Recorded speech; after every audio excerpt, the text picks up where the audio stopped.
the heart and soul behind every business. Stories. Welcome to Business Story of the Week, hosted by me, Joshua Laurie. From setbacks to comebacks, from tragedies to triumphs, we inspire entrepreneurs through conversations that matter. Witness the magic that turns dreams into reality. Whether it's your career, business, or life, your success is always one story away. This is Business Story of the Week. Hi, I'm Mark Grimm, and welcome to Business Story of the Week. Fantastic. And that is the man himself, Mark Grimm. He's our guest for today. And of course, I am Joshua, your host. Mark, is communication the ultimate superpower today? I think it is. Or has it always been the superpower? Yeah, well, it's funny. During the cave era, the strongest person was the leader. During the Middle Ages, it was the horse and the lance in the knight. In the 21st century, the strongest communicators are the leaders because we live in the communication century. Think of how the internet has changed our life. The internet's a communication tool, and millions of people can get on at once. That's the good news. The bad news, millions of people can get on it at once. That's a problem. It's good and bad news. It's how you use it, clarity, the ability to connect with people. It means everything in your personal life, in your business life, and in your career. And that's why I love being. I've been in communications now for 40 years, and I love every minute of it. I love it. I love how you dubbed it the communication century. Of course, for our audience and listeners out there, Mark Grimm is a former TV news anchor turned professional speaker, media coach, and author. With a master's in communications from Syracuse University, Mark has conducted interviews with President Bush and Clinton, authored also a book titled Everyone Can Be a Dynamic Speaker. Yes, I mean you. And also the named Trainer of the Year. He also served as an elected official and taught communications for 11 years. And if there was one person to talk about communications today, it would be Mark Grimm. Mark, thank you for that opening answer. I mean, I love it. The communication century. Well, think about it. There's two huge moments in the history of communication. One was in the mid-15th century when Gutenberg invented the printing press. So he made the word available to everyone. So that really forced literacy because previous to that, people weren't worried about being illiterate. There's nothing to read. The monks had to actually handwrite everything out before they came into the printing press. And then the internet came, which, my kid only knows the internet. But I remember before the internet, there was no email. Kids can't believe that today. But our ability to communicate is just, the technology has made it so, created so much opportunity. But that's why clarity is more important now than ever before. Very few people can speak in a clear, compelling way. And the ones that do are going to win. Truly, in a clear, compelling way, and a clear, compelling integrity, right? Because part of the kind of like a double-edged sword, right, with communication, the internet that we receive today, where people can get to just talk about everything and say everything, but there's a lot of misinformation going around. And really, it's like, how do we harness that communication, but also how do we navigate the overwhelm of communication information that we're receiving? But before we really get in deep into that, Mark, I want to dial back a bit on the origin stories. I want to dial back a bit on the past. What was a young Mark Grimm like? Was the young Mark Grimm always, a communicator? Was he always, talking to people? The talkative little Mark Grimm? What did you think of the power of communication as a young Mark Grimm? I was as shy as can be. And I'll tell you, when I ran for student senate at Siena College, wow. When it was my turn to speak, I hid in the men's room. I was so nervous. My hands were sweating. My heart was palming. I hid in the men's room until my time had passed. And I'll never forget what I said in there to myself. I am not going to go the rest of my life missing opportunities because I was afraid to step forward. And ever since then, I've worked one step at a time at becoming a more powerful speaker, more powerful communicator. It's changed my life. So much of the success I've had in my personal life and my business career is due to the ability to understand communication is a binary process. It's not about you. It's about who you're speaking to. And when I speak, my job is to deliver value to the audience. Not most people, when they prepare for speaking, they say, what am I going to wear? What am I going to say? Wrong questions. The questions are, who is my audience and how am I going to help them that day? And if you help the audience, you are, after all, their champion. And that's the approach I take. And now I get paid to speak. When I hit the men's room in college, it seems kind of silly now, but it didn't seem so silly then. And Uh-huh. it's the fear that most people have, which I recognize. And that's why in my coaching, I get the fact that people are scared to death, but they can beat this because I beat it. And my book is a personal story of how I went from a nervous presenter to a professional speaker. And you don't have to be 6'7" and 250 pounds or run 109.2. Anybody can do it. That's why I want to stop people. I want to stop people on the street, Josh, and say I can help you. That's it right there. I can help you right now. I mean, it's one thing to. I feel like you're kind of like we need to put this into perspective. By the way, you're going from a very nervous speaker to a TV news anchor. Yeah. By the way, Mark, that is massive. That right there alone is quite the step, quite the massive step, quite the transformation. Talk to us a bit about that journey. I think that's quite important as well. I mean, now of course you're a communications coach. You do that as well, but it all started. I feel like as a TV news anchor. Talk to us a bit about that journey. How did you go from how did you go from being very nervous to being in front of national TV, talking to the whole nation? Yeah, well, I knew at 10 years old what I wanted to do, which is a gift because most people don't know. There's kids in college that still don't know. I wanted to be a sportscaster. I played all the sports. So I used to turn the sound down on the NBA games and broadcast them into my tape recorder. So I said I wanted to be a sportscaster, and I kept applying for jobs after I got out of college. And finally, this really kind woman in Bennington, Vermont said, I'll give you a chance. I'll make you my sports director for $7,000 a year. And that's how I got started as a sportscaster. But I have to tell you, being on air and being in front of an audience are two different skills. Most TV anchors I know, Josh, are scared to death to go in front and speak at a dinner of 200 people. Right. Because and when you're in a TV studio, you speak into a glass tube. And Mm-hmm. sometimes there's not even anybody in there now with remote control cameras. So it's a big difference between a glass tube, and that's a skill to develop comfort with a glass tube as if it were a human person, and speaking in Wow. front of an audience. So I had Okay. to learn, even as a TV anchor, well, the sports thing, I got the job, and the guy said, you're pretty good. We're going to make you the news anchor, too. I said, great. How much more money? He says, no, it pays the same. You do the sports and the news. That's Utica, New York. Oh wow! I mean, again, like it's quite the leap as well. But you talked about the differences and the intricacies of like speaking directly to people, speaking directly into a camera, speaking directly into a tube. How do you feel like that transformed still your journey into communication? But really, I think the bigger question here is like throughout that journey, what was it that it took for you to transform that communication muscle of yours? What was it the one thing that you constantly exercise to be an effective communicator, I regardless just of the think, medium? yeah, it's working at it.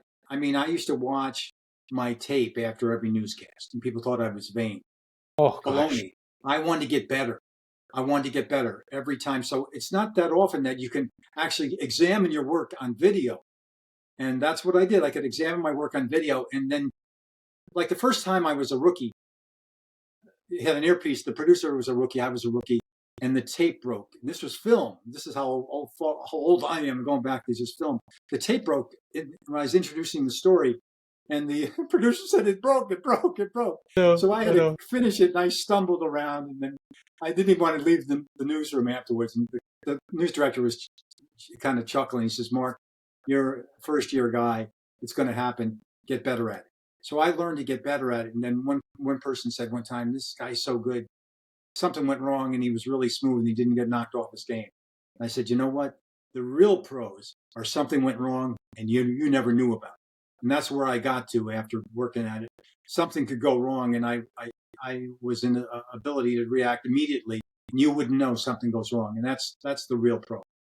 I love that. I love that. And of course, you talk about watching your own videos. Mark, I'm going to tell you right now, I find it hard. I cringe watching my own videos, going back into my episodes and my recording. I can't possibly watch myself sometimes. But it's important. It's important to look back and try to correct yourself and try, if you want to get better, those are the things that you need to work on.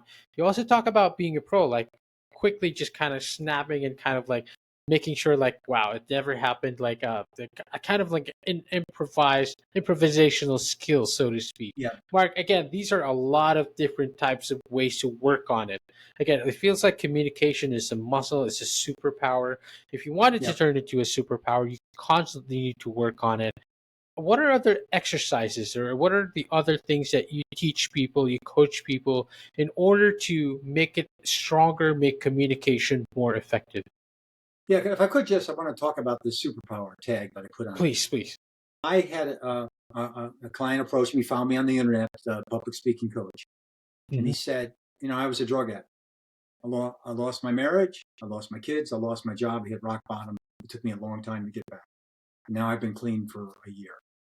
He says, the most important thing in my life now is to speak to other drug addicts and to show them the way how they can beat it, because most of them believe they can't do it. But the problem is I don't have any public speaking skill. I don't know how to do any public. I'm going to go to an audience of 20 people. So I coached him. And then I'll never Right, forget, he called right. me one morning. He says, Mark, you've given me a superpower because I can get through these people in a way I never could before. And then bang, that hit. Now my title of my public speaking topics are public speaking is a superpower because it hit home in a real clear way how powerful speaking can be. And everyone can do it. You just have to work at it. You have to get some good guidance and you have to get constant feedback. I always say, rate me 0 to 4 when I'm speaking. So I have a quantifiable number the minute I'm done. They put them in, and I say, what's the one takeaway you got from this speech? How are you going to use it tomorrow to make your life better or your career better? And if I get vague answers, then Josh, I'm not that good. Then my final question is, give me one suggestion for improvement. And because I might get a perfect 4.0 score, but one says, Mark, you were great, but you jingle the coins in your pocket. It drives me a little crazy. So now I pull out my pockets when I start to speak and they're empty because if I didn't ask for that extra push, I wouldn't know that those coins are jingling in my pocket, which of course I wasn't even aware of. Wow. I mean, again, I feel like more than just a superpower, it helps people. It transforms the lives of people.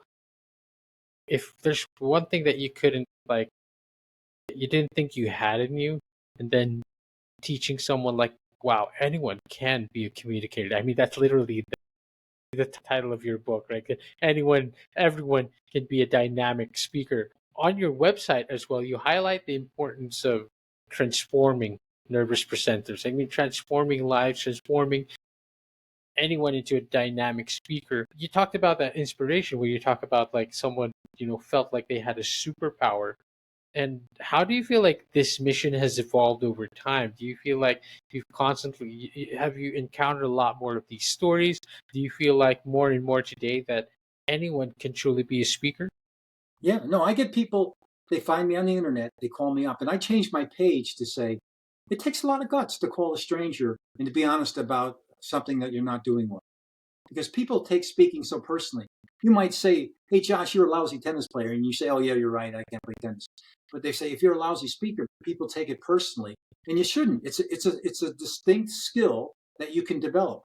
And I started out, I was nervous. I was really nervous and it was really hard. But I said, look it, I know I'm afraid of being nervous, but it's worse to miss opportunity. You have the whole world in front of you. And if you can't go stand up and say, I'm Mark Grimm and this is why I should get the job, let me explain, then you're going to miss opportunity. And that's Truly. why, you can always get a little better each time. That's my goal is to get better next month than I was last month. And you have to listen to people and get honest feedback because most people say, how'd you do? And they say, oh, you were great. Well, that's because they lie all the time. They don't want to hurt your feelings. I That's want, true. if it's anonymous, I want anonymous feedback and say, you tell me what you really think. And I've been doing that now for 25 years. And the people that have heard me speak have played a role in making me better. Wow. What would be the common obstacles that nervous speakers encounter? Like what would be the common ones, the common factors? I mean, we all, even great speakers, always feel nervous, right? I don't think that ever goes away. You'll always feel nervous. You get up there, you speak in any event, any engagement, there's always that nerve. But for the ones that aren't really as, prepared or really feel like they're not great speakers, what are those common obstacles that block them? What are the common ones that you teach others to overcome? Well, it's just this approach, first of all. We said earlier, I've got to speak a week from Friday. What am I going to say? What am I going to wear? Do I have to memorize 50 things? The answer is no. You're preparing the wrong way. That's the way most people prepare, and they do it the wrong way. That's why there's so many poor speakers. You have to I say, see. who's my audience that day? I have a chance, and somebody hires me, and if I can, I email the people, hey, I'm going to speak on April 24th to your group. Tell me your one takeaway that you want to get. So when I start the speech, I go, there was a consensus. A, B, and C were the things that you guys wanted the most. My presentation today is on A, B, and C. Aren't I a genius? Because I asked them. Now, I asked them one time, did anybody ever ask you what you wanted to get out of a speech before? And they laughed because in 20 years, nobody ever asked them before. I think that's a little crazy. Shouldn't you ask the people you want to please what they want? Because sometimes the vendor hires me and they're not on the same page as my audience necessarily as to what the audience wants. And my job is to please the audience. If I do, then the vendor's going to be happy too. So try a different approach and don't feel like you're just going to make a mistake or people are going to judge you. People want you to succeed for two reasons. They want to get something out of the session, number one. And two, they get nervous too. So they're empathetic. So they're not there to pounce you. Now, there may be one guy in the audience wants to pounce on Wow, you. I love that. That's I love his that. problem. I call him Joe Exactly. Know-It-All. Joe know it I've had Joe all. Know-It-All. He's the guy. He knows more than the speaker every time there's a speaker. We all know people like this, right? Uh-huh. So I had a Joe Know-It-All one time, and I said, look at Joe. I use the fake name. I want to make sure everyone has a chance to ask questions. So please, if you would, allow them to do so. So I'm making it one-on-one with Joe. I was making one-on-one with Joe and everybody else in the room. And you know what? They didn't like Joe either because they work for 40 hours a week with him. That is hilarious. There's a I mean chapter in my that. book, Joe Know-It-All, because there's a way of, because people were nervous about somebody trying to take control of the meeting. And my feeling is I'm the champion of that audience. And you get in the way between me being a champion for that audience, then I'm going to deal with you. And you're gonna wind up on the losing end because I've been doing this for 25 years. I love that. I love that shift in mindset, like that shift in perspective. Like you're here to give value. You're here to talk to your audience. You're here to talk to your people. And of course, nerves will always be there. You will make mistakes. That's almost accepted. But when you're talking to your people, they're not, like you said, they're not all of it is Joe Know It All. They're not gonna pounce on you. You're gonna be fine. I think that perspective shift alone will just completely transform the way we approach communication, especially for Yeah. people who are nervous, because it feels like, again, if you're talking to your people, you're good, you're fine, you're like everyone's your friends, you're going to make mistakes, but they want to get your information. They have value. You have value that you can give back, and that's what they're there for. It's a fascinating perspective shift, Mark. Because uh, people get nervous, the judgment, they're afraid of judgment. They have 50 people in the that's it. audience. That's 100 eyes staring at their chest. And I'm saying, no, you're not there to be judged. You're here to help. And you know what? Helping people never gets old. It never gets old. Never gets And old. that's why I can't wait to my next speaking appearance because I'm going to help people that day. And I don't really get nervous. I get concerned about, will the technology work and stuff like that. But I'll go through all this stuff with the vendor ahead of time. Who's the tech guy if something goes wrong? Are you going to bring the right equipment? You want to ask a lot of questions beforehand so you don't have to worry so much about that. I had one time, I do a lot of speaking to associations like a keynote speaker for their annual conference. And the person in charge of hiring me wasn't there for the plan that day. And I get there and they had nothing set up. I said, well, this is why I had an email from the planner, the email saying this is what we were going to get required for Mark. So they dropped everything and started to set things up. So that's just preparation. I get everything in writing as to this is what I'm going to do. This is what you are expected to do. This is what I will do. And that lessens nerves too, is taking some of the uncertainty away because people are afraid of uncertain things. And your Truly. job is to do as much as you can in advance to eliminate uncertainty.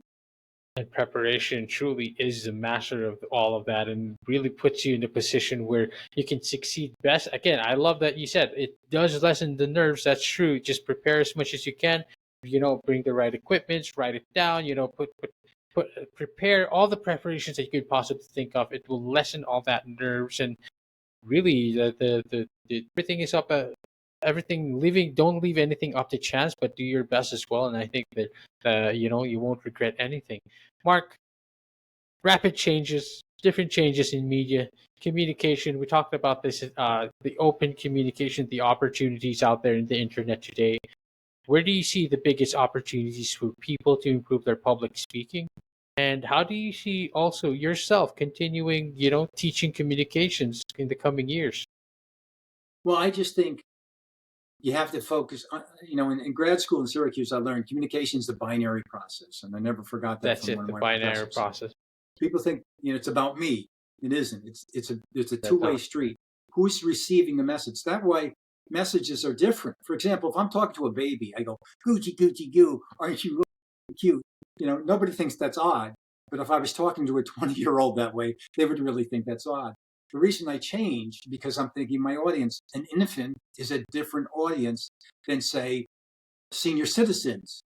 My grandmother say, Graham, I speak loud, because the grandmother's hard of hearing. So you again alter your presentation based on the audience. Now those are obvious examples, but as it gets more subtle, you want to be focused on the audience and what they want. And how do you know what the audience wants? If you can, you ask them. That's the best way to find out. Is think of communication. Every communication as a binary process. Before I post on Facebook, before I post on Twitter, on Instagram. By the way, they're all different audiences. So you Right. should have a different message for each, because they're different Yes. audiences. Facebook's maybe a little more personal for older folks. Instagram is for young kids. I know from my college age daughter. So that's the key: is who's my audience and what value, who's going to care about this post? Why would they care? If you're not asking Truly. those questions, you're probably not a good communicator. And of course, for our audience and listeners out there, the website is markgrimm.com. If you want to be a better communicator, make sure to check out markgrimm.com. And of course, his book, Everyone Can Be a Dynamic Speaker. Yes, I mean you. I love that title, by the way. I can keep saying that all day. Because people Um, don't believe me, Josh. They don't believe me. They can be great. That's why, tongue in cheek, it says, yes, I mean you. yes, And then anybody, that's available everyone. on my website also. Yeah. That's it. Like, if you don't believe that you can be, make sure, let Mark convince you. Go visit his website, markgrim.com. Mark, where else can we find you? Where else can we connect with you? Well, markroom.com has everything. It has where my Facebook page is and my Twitter page and all those things. But I have a lot of video. I have so if you're looking for a professional speaker, I actually show a lot of video, and I have tons of testimonials from. I love the one-on-one coaching where people will call me up out of the blue and then they'll say, Mark, you've made a huge difference in my life. My career's better. So that kind of thing. So just about anything you can imagine is available at markgrim.com. There's two M's in Grimm. All right, fantastic. MarkGrim.com again. Mark, thank you so much for coming on to the show. This has been a fantastic episode, a fantastic topic. I truly love it. You are a master communicator. I mean, we covered so much ground in such little time, such limited time, and so much, so much like important perspective and mindset shift and like great advice there for every communicator and who wants to be effective out there. Mark, thank you so much for coming on the show. I just want to say I love your enthusiasm, Josh. And we haven't talked about that, by the way. Passion, enthusiasm. That's it. That's We true. get Yeah. speakers that say, this is real dry material. Let's get through it. I want to leave the room when she says that. There's nothing, you should be passionate about everything that you're doing. And if it's not, you're not passionate, then change the subject. Truly. So That's your it. enthusiasm has added a lot to this discussion. So I want to thank you personally. I love that. Thank you so much for the validation, Mark. I mean, it means it feels great to be validated, and of course, like I truly put in my best every time and every episode and every interview.